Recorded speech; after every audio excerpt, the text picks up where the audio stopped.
Hey guys, I wanted to talk today about the quest design in Escape from Tarkov and how it really is lacking in a lot of ways.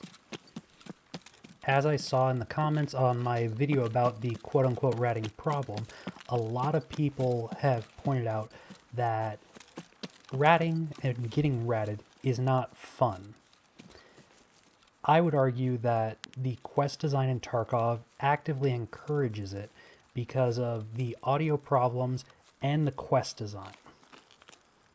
The best example of this quest design flaw is actually the Punisher quest line, and that's where a lot of this footage comes from, is from my working on the Punisher Part 4 and a little bit of Punisher Part 5.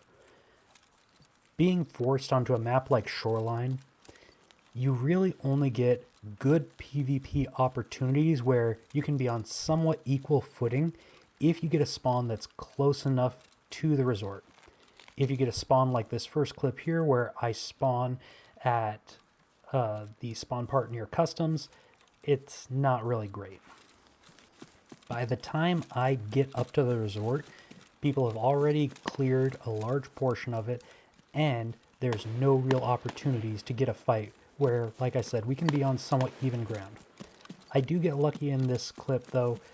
I hear some active shooting down near where I spawned, and I turn back and I go and I actually pick up a kill.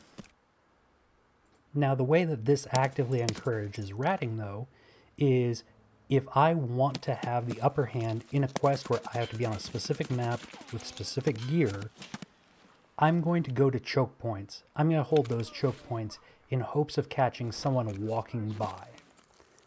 Now, the trade-off is that if anyone is watching the paths to those choke points, that is where they have the opportunity to get the upper hand on me before I get into position. I think having quests where you have to kill enemy PMCs is fine, even killing PMCs on specific maps. But it's been quite a while of Punisher 4 being a bottleneck quest for a lot of people, not just me. I know a lot of people hate Shoreline because they feel forced onto the map to do quest after quest after quest. They just want to get in and get out and stop dealing with this map in particular. I actually feel the same way about the customs map for early wipe quests. Going into customs non-stop, not having the variety of going to woods or to interchange or to reserve, it starts to wear you down a little bit. Now, you can just go and do those, but you're not getting quest progression, and it feels really bad to go onto a map when you're trying to get that quest progression. And as someone who doesn't have EOD, the Punisher quest line is one of the best quest lines you can do because you do get that larger secure container. Because of that, and because I don't have EOD, it feels almost necessary to try to bum rush this quest line and get it done as early as possible, so that way you have an advantage where other players might not, or it brings you up to the same level as someone who does have EOD. I'm a normal guy. I work a 9-to-5 job. I do not have extra funds to spend $150 on a game. $60 once every few months is about what I can do on a budget, and I know there are tons of other people that are in that same position right now. With that, we have seen a rise of rats, especially in this wipe, and I think part of that is the quest progression. People are tired of doing the same quests wipe after wipe that give you items that will bring you up to par with someone who does have an EOD account. Or maybe you don't have a ton of time in a day to play the game. So, the time you do have, you want to try to make big leaps and bounds forwards. Ratting allows that. Because, yeah, you're going to spend maybe 20-30 minutes in one position, but if that 20 or 30 minutes gets you 3 kills, 4 kills, even it only gets you 1 or 2, and you're able to get out and survive, that's a huge win. I think one of the best changes that happened this wipe, and helped refresh the quest progression for that line was the Tarkov Shooter 8 change. It used to be you have to get 3 headshots, bolt actions on woods. Now it's just 3 bolt action headshots without dying on any map. That gives you more freedom and more variety. You can go onto reserve and get a kill, go onto woods, get a kill, and go onto custom and get a kill, as long as you survive and extract those 3 raids. I think that is a better path forward for quest progression, is encouraging getting out of the raids alive after you accomplish some of these tasks. I have seen some people complain about getting the 3 headshots, the quest signaling that you completed it in a single raid, and then dying on the way out and it no longer counting. I think that's a small tweak. I do think that once you get those 3 headshots without dying, you've accomplished what the text of the quest says. So maybe just update that. Not 100% sure on the path forward with that specific quest. I know the big gripe everyone has at the beginning of every wipe, of course, is gas analyzers, USB sticks. Those ones I actually think have been solved. They seem to have increased the spawn rate for all of those items in filing cabinets. It just takes longer to go through those filing cabinets than most people want to put in the time. I finished all of my gas analyzer quests over the course of 2 or 3 raids, just going to reserve, checking the filing cabinets. I do have videos up about that if you want to go and see like my route through reserve.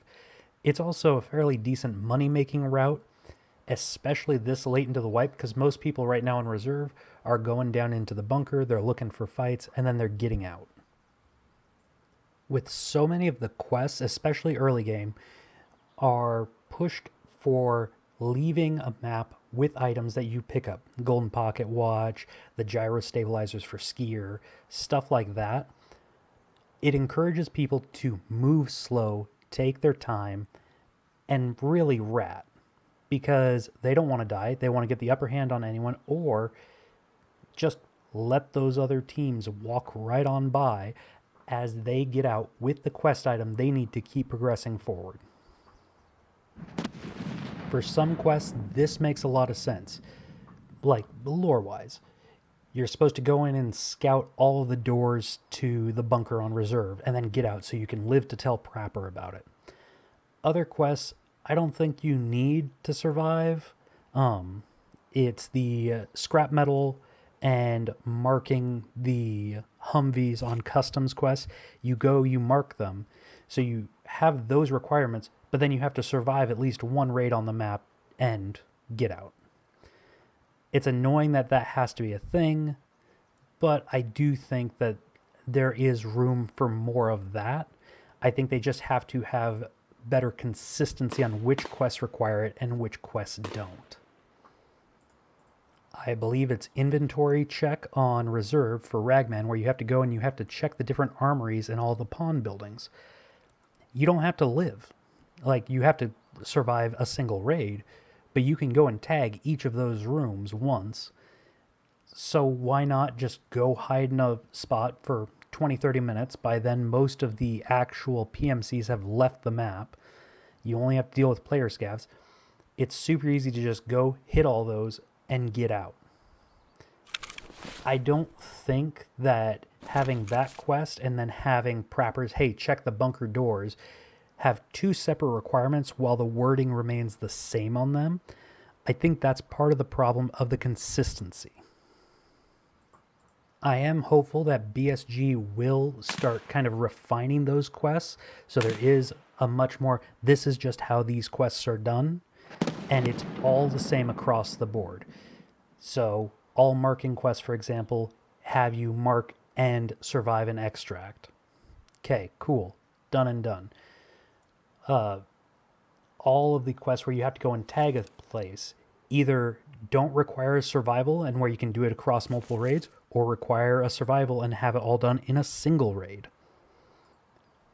Look at the data and where the choke points for leveling happens when it comes to the Punisher quest line, the Tarkov shooter quest line, and any of those real longer quest chains. If they can see that a lot of people basically plow through Punisher Part 1, 2, and 3, but then they're stuck on Punisher Part 4 for 2-3 weeks. They probably need to refine that. If their data says that, oh no, they hit Punisher Part 4 and most people do that in a week or two, okay, yeah, that's fine. That's not the feeling I get when I go through and I read posts on Reddit, when I talk to people on some of the different community groups that I'm in. They don't seem to really enjoy Punisher questline once it hits Part 4. After they get done with Part 4, they go through and they finish Part 5 and Part 6 okay. I think for maps, most of the maps are actually in a really good spot right now. I really enjoy Reserve. Woods is probably one of my favorite maps. I have a love-hate relationship with Interchange. Right now, I'm in more of a I like it type mood, but I usually back and forth on it pretty hard. I find the loot there is kind of lacking. Shoreline is one of the only maps that I have consistently been like, I do not like this map. And it's largely because there's no points of interest on one side of the map. Like, you have the radio tower and the weather station, but after 5-10 minutes, people have already gone through, they've looted it. There's so few spots that they don't actually create conflict as often as they should. So give me your thoughts down below if you feel that quest progression needs to be tweaked, if you think it's actually in a good spot right now. Do you think that the current quest progression style is encouraging more ratting? I know the one thing that it's not doing is encouraging more people to be mobile and moving around. So give me your thoughts on that in the comments below.